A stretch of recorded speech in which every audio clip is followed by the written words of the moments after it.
What is a two-column proof? The two-column proof is a common format that's used to organize a proof. A proof is trying to show that a thing that you can conclude is valid using rules that we would have. We'll go over what those rules are in just a second. So when you have your two columns, one side of that proof is going to be the statements. On the left, you're going to write your statements or the steps that you're taking.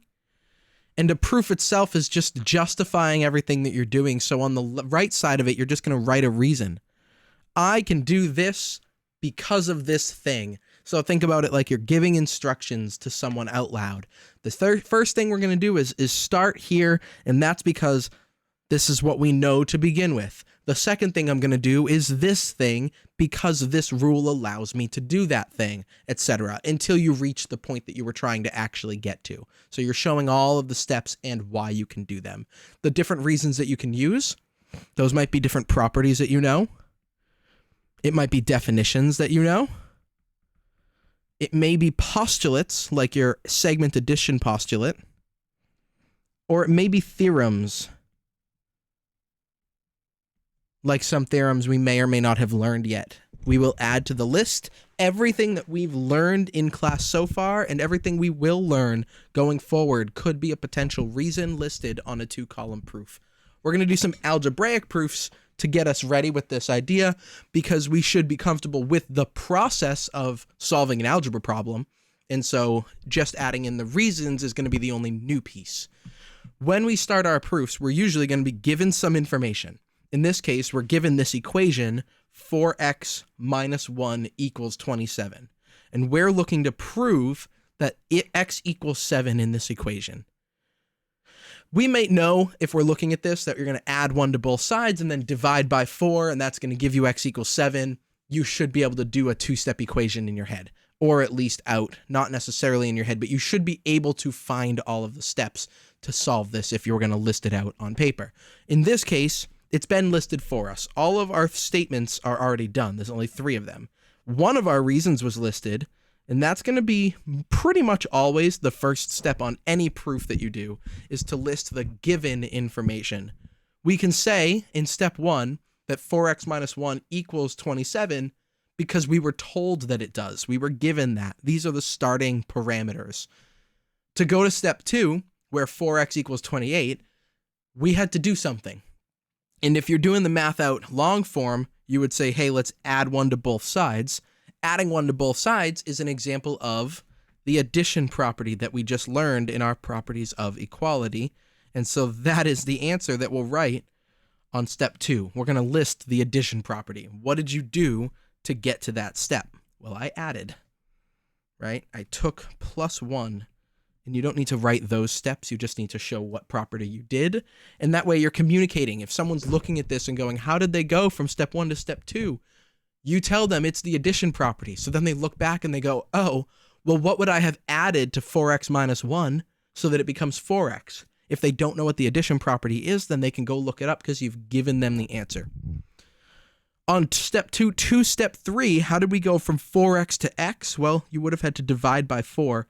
And again, you don't have to list this step that I'm writing in red out, but it's good to see it because that tells us that we used the division property.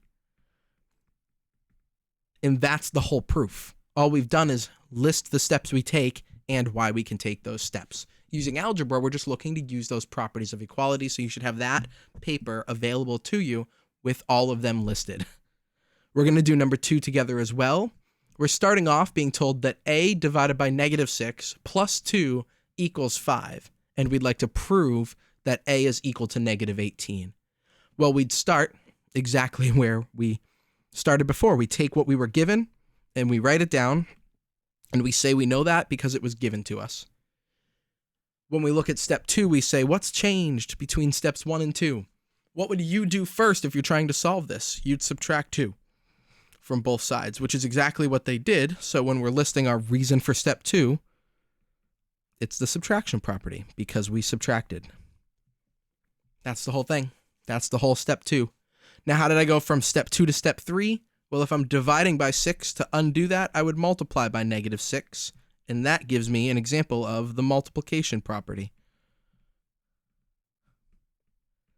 And by using that, I was able to show that a is equal to negative 18.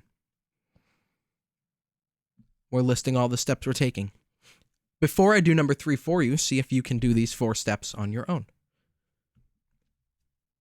We're starting off with negative 9 times the sum of 2x minus 3 is equal to 63, and we want to prove that x equals negative 2.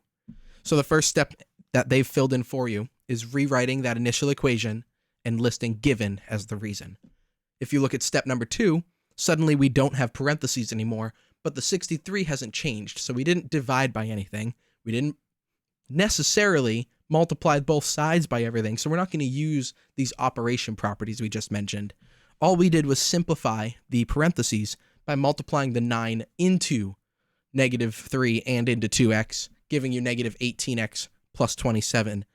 And that's an example of your distributive property. Once we get to number part 3, step 3 here, we no longer have 27 and the 63 is gone. So what did we do to go from negative 18x plus 27 equals 63 to negative 18x equals 36? Well, we would have had to subtract 27. So that's an example of the subtraction property. Your last step would be to get rid of that negative 18, which you should know from your algebra skills, and to get rid of that, you would divide, meaning we used our division property, and that is the entire proof. We've reached the solution that we were looking to reach. On the next page, there are 4 more proofs, and then there are 4 more on the third page that you should have, and it should be at this point a good time for you to pause and at least try to do numbers 4 and 5, since they have the steps listed for them. And then once we go through those, you'll want to do the rest of these together, or rather on your own, and then we'll go through them. Hopefully you've done numbers 4 and 5 at this point, so let's take a look at them. We were starting with this multi-step equation where 6x plus 7 equals 8x minus 17, and we're looking to prove that x equals 12. They listed the first step and listed that it was given. The second step, there's no longer a 6x on the left, and 8x is now 2x, which means we subtracted, so that's your subtraction property. And then in the third step, we no longer have a 17 on my right, and the 7 has turned into 24, so we clearly had to add 17, so we're using our addition property. In step 4, we went from 2x down to x, and from 24 down to 12. The only way to get there would be to divide by 2, so we used the division property. And then in the last step, we just rewrote it so that x equals negative 12, because we were trying to prove that, not that 12 equals x. It's not a huge difference, but that property would be the symmetric property, just to reverse what sides of each equation your numbers and letters are on. On number 5, we've started with a very complicated negative 7 times x plus 2 plus 4x equals 6 times 2x minus 4. And we're looking to prove that x equals 2/3. We rewrote that original equation and listed that it was given. That part was given to you. Step 2, suddenly all the parentheses are gone, but it looks like everything is still on the same side of the equation as it was before, which means that we just used the distributive property to simplify a little bit.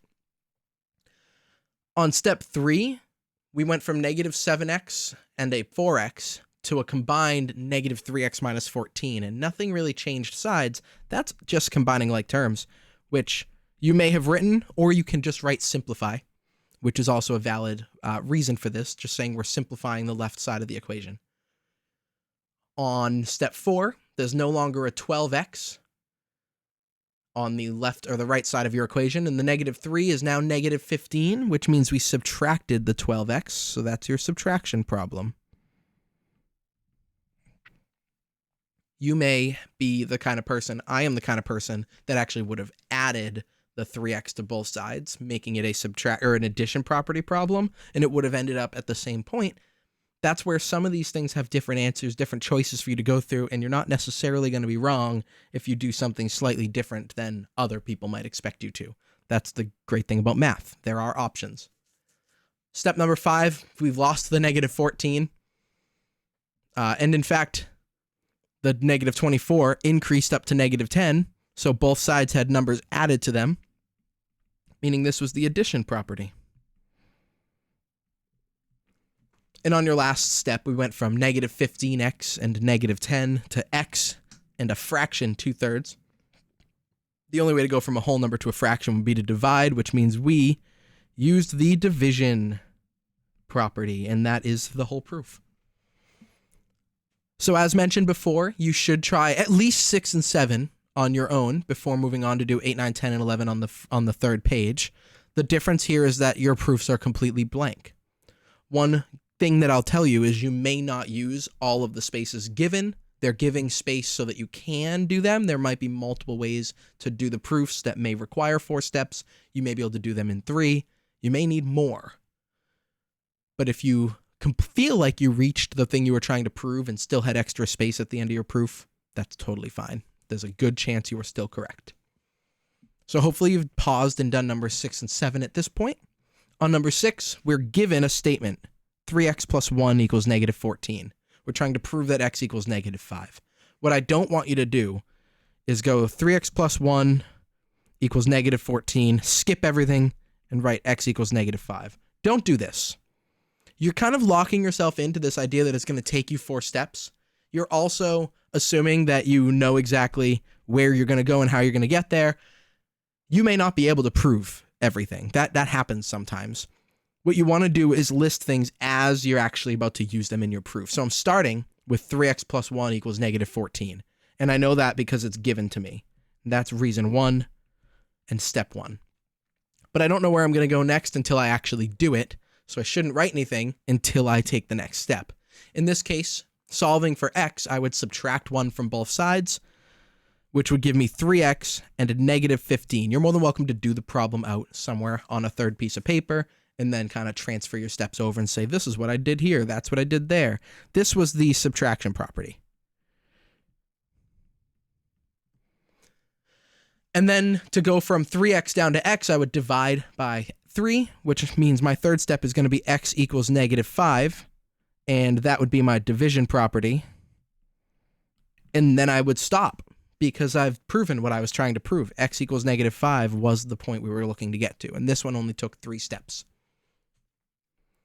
Number 4 might be a little bit different. I said 4, it's number 7. We'll start with the same step we always start with. Take the given information. In this case, there's only one thing, so we can immediately write it down because we obviously need a starting point that's given to us. The next option, you have 2 choices. This is where your willingness to simplify using different steps or solve for x using different steps may lead you down a different path than someone else. The most obvious thing to do would be to distribute. Take 2 and multiply it in and get 2x minus 18 equals negative 10 using the distributive property. I have instead seen people take 2 times x minus 9 equals negative 10 and divide by 2 here, giving you x minus 9 equals negative 5. That would have also been allowed, totally valid, correct use of the math, and it would just been the division problem instead, division property. But using what we chose to do originally, what's going on? There we go, erase. Using what we chose to do here, we'll keep going with the distributive property choice. We're going to add 18 to both sides, giving you 2x equals 8 because of the addition property.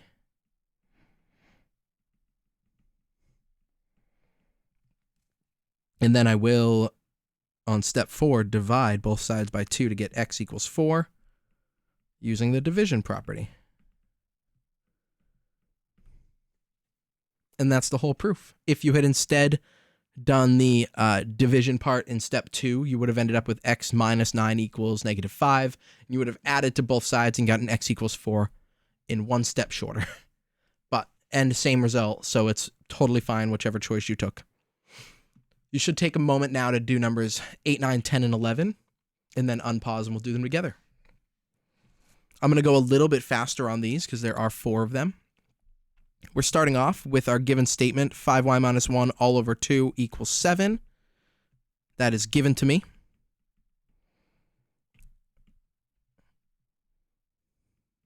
And then step 2 would be to get rid of this division. So I'm going to multiply both sides by 2, giving me 5y minus 1 equals 14. And that was the multiplication property.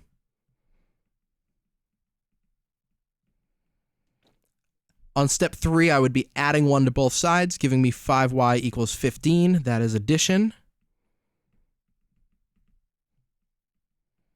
And on my last step, to get y on its own, I would divide by 5, giving me y equals 3, which is what we were trying to prove.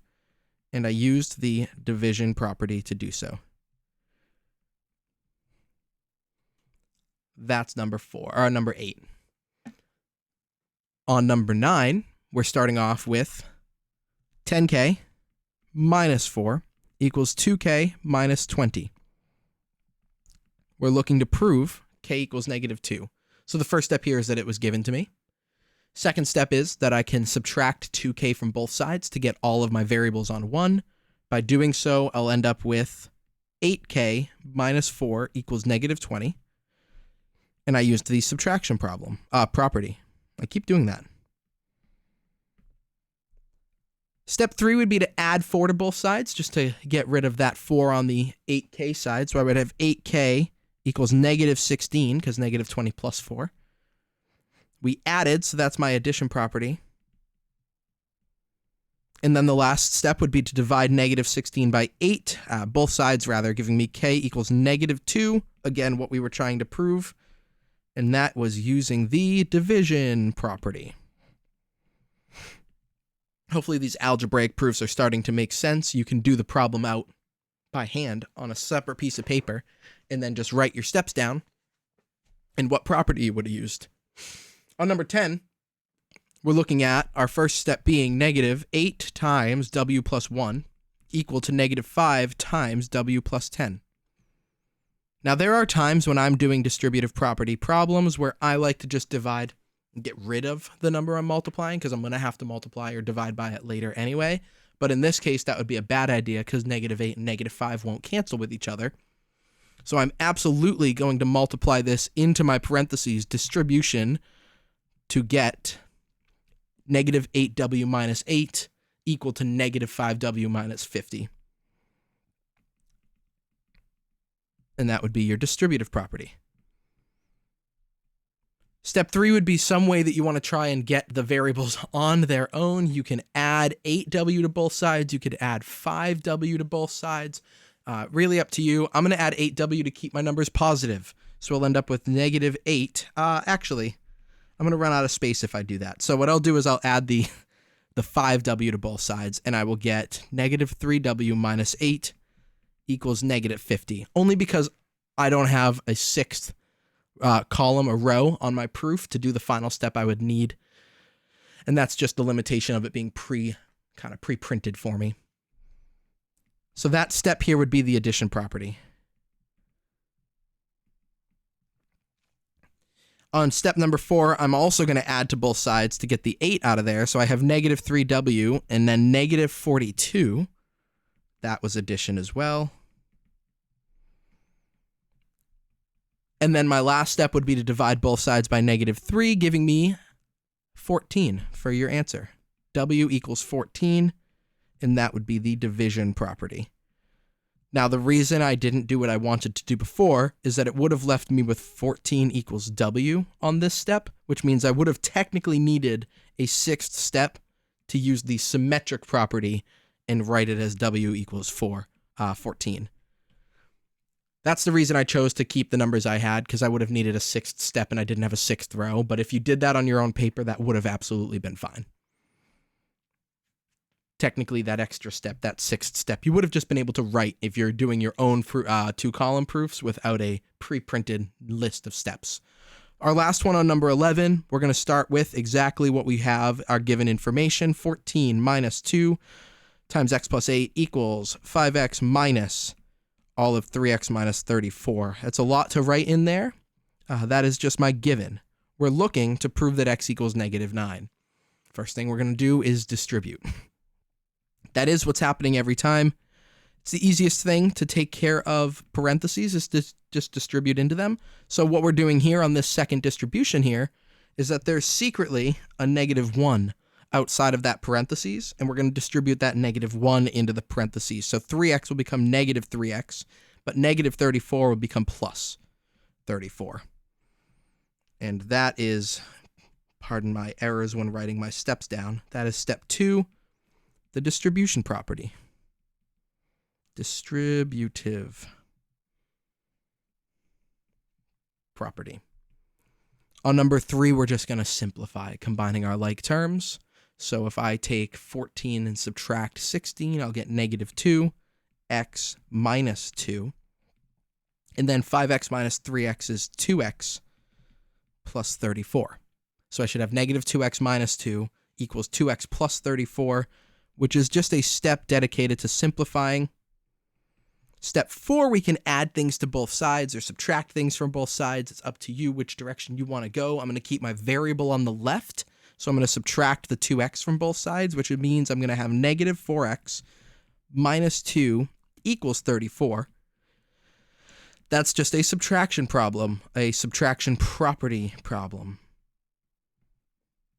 On step 5, I will add the 2 to both sides to get rid of the -2, so I'll have -4x equals 36.